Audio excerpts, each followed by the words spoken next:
अपने जन्म पर होती हैं और अपने लिए शिकार की तलाश में रहती हैं। इसलिए कहा जाता है कि अमावस्या की रात बहुत सावधान रहना चाहिए और भूल कर भी रात के अंधेरे में बाहर निकलने की गलती नहीं करनी चाहिए। लोग जब ये सब बातें बोलते थे तो मुझे ये महज उनका अंधविश्वास लगता था।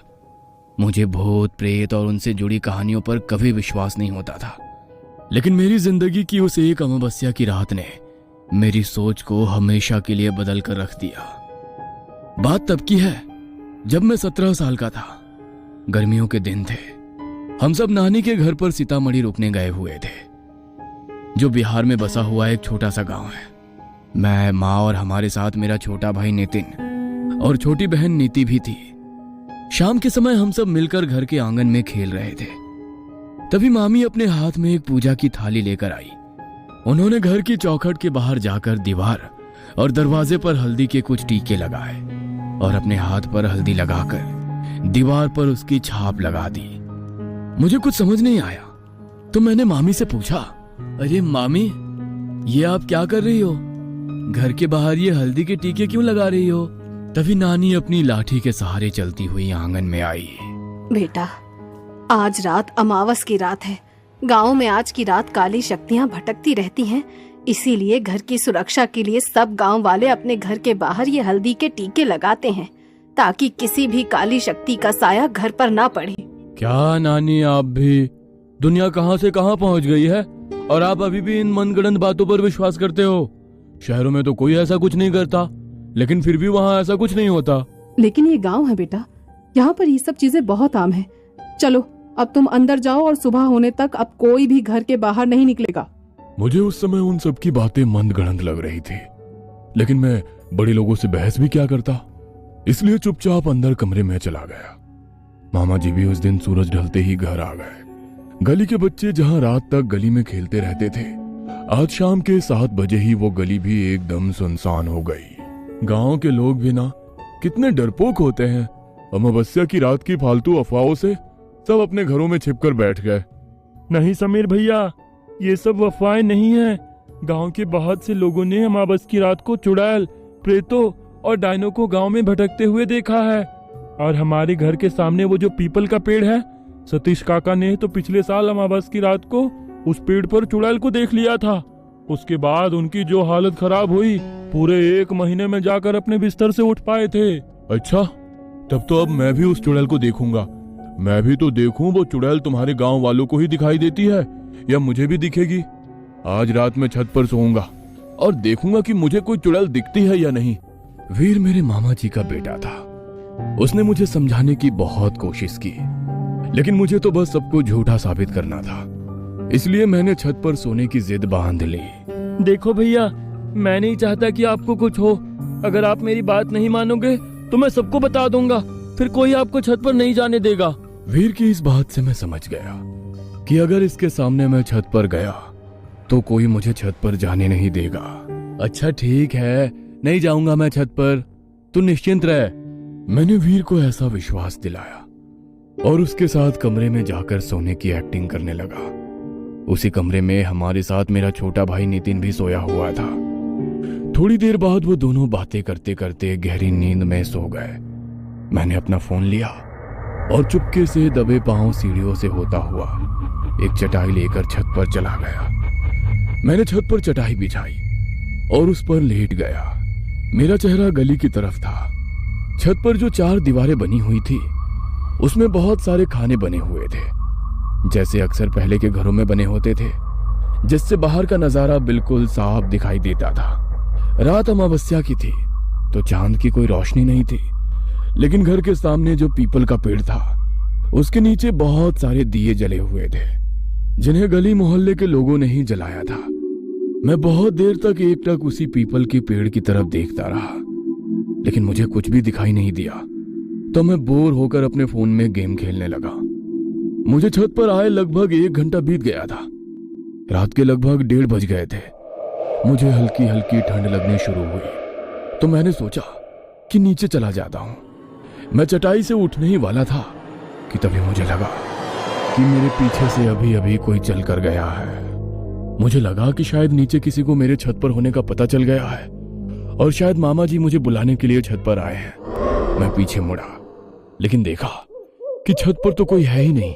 तभी मुझे ऐसे लगा कि इस बार फिर से कोई तेजी से चलता हुआ मेरे पीछे से गुजरा है।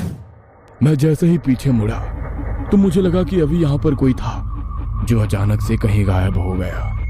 मैं हक्का बक्का डर गया। मेरे दिल की धड़कन भी तेज हो गई थी। एक बार तो मैंने सोचा कि मैं नीचे चला जाऊं। मेरी वहां से हिलने की भी हिम्मत नहीं हो रही थी, लेकिन फिर भी मैं हिम्मत करते हुए उठने के लिए मुड़ा। तभी मेरी नजर सामने की सीढ़ियों पर पड़ी। अंधेरे में कुछ साफ दिखाई तो नहीं दिया, लेकिन मैं जानता हूं कि वहां पर कोई खड़ा था। वो कोई परिवार वाला नहीं था। अपने चेहरे पर हाथ रखकर वो अपनी हंसी दबाने की कोशिश कर रहा था, लेकिन उसकी हंसी की एक भयानक आवाज धीमी धीमी मेरे कानों में पड़ रही थी। उसे देखकर मेरे रोंगटे खड़े हो गए। मैं इस हद तक डर चुका था कि मुझे ऐसा लग रहा था जैसे मेरी मौत आज मेरे सामने खड़ी है। मैंने डर के मारे अपनी आंखें बंद कर ली और धीरे धीरे मेरे कानों में पड़ रही वो हंसी की आवाज भी शांत हो गई।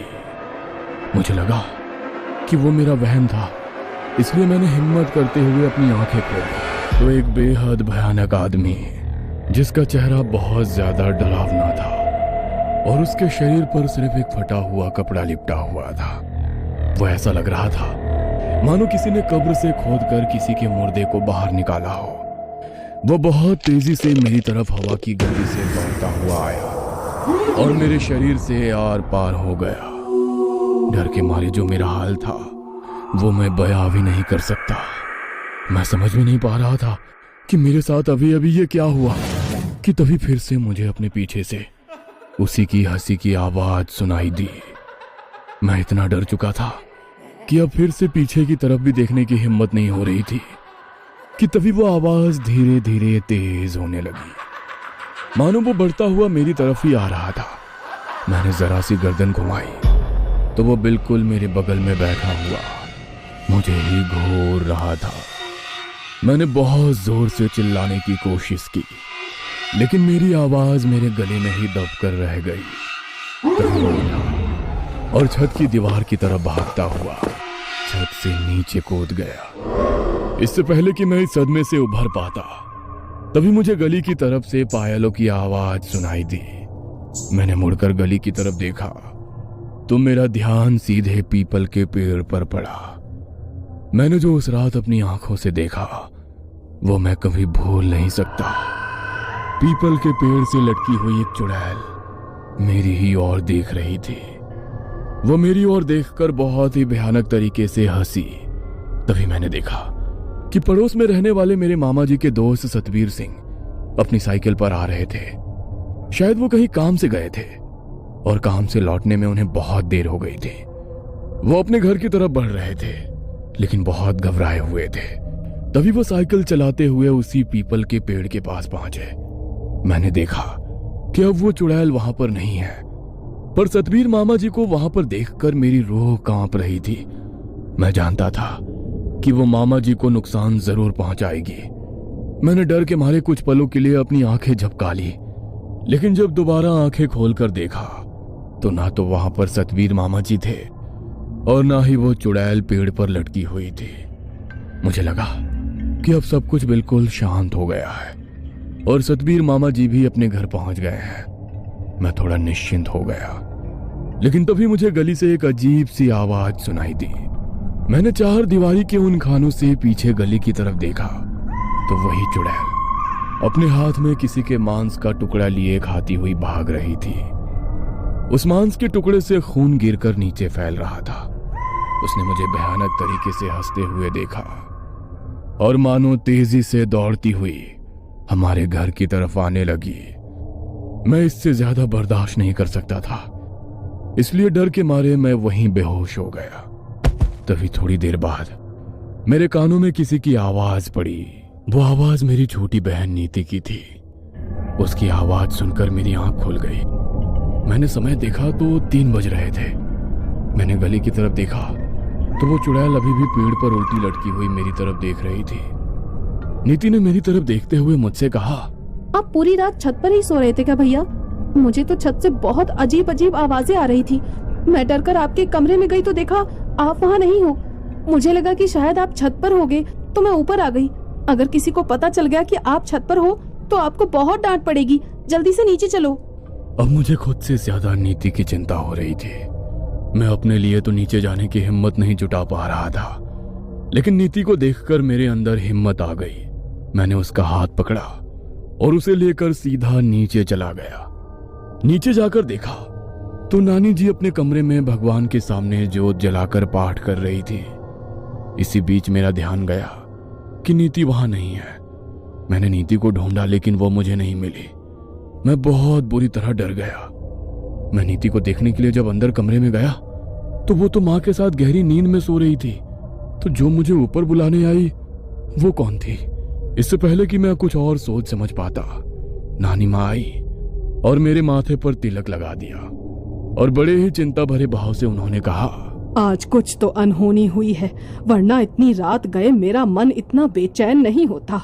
ये समय पूजा पाठ करने का नहीं है। कोई हम पर वार करना चाहता है। किसी बुरी शक्ति का आभास हो रहा था मुझे, इसीलिए देवी माँ की आरती की। लेकिन तू इस समय यहाँ पर क्या कर रहा है? जाकर अपने कमरे में सो जा।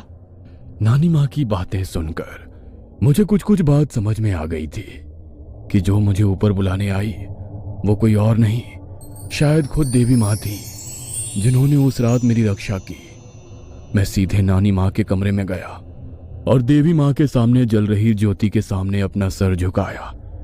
मेरी आंखों से आंसू बह रहे थे। आज शायद मेरी जिंदगी की आखिरी रात थी, लेकिन भगवान ने मुझे बचा लिया। मैं बहुत डरा हुआ था। मैं सीधे अपने कमरे में गया और अपने छोटे भाई नितिन से लिपट कर सो गया। अगले दिन सुबह जब मेरी आंख खुली तो पड़ोस से लोगों के रोने की आवाज आ रही थी। तब मुझे पता चला कि कल रात सतबीर मामा जी चल बसे और उनका पार्थिव शरीर उसी पीपल के पेड़ से लटका हुआ मिला। यह सुनकर मेरे रोंगटे खड़े हो गए और मुझे पूरा यकीन हो गया कि कल रात मैंने जो देखा वो कोई मेरा भ्रम नहीं था। उस रात के बाद मुझे यकीन हो गया कि भूत प्रेत सच में होते हैं और इन शक्तियों पर संदेह करने की गलती हमें कभी भी नहीं करनी चाहिए।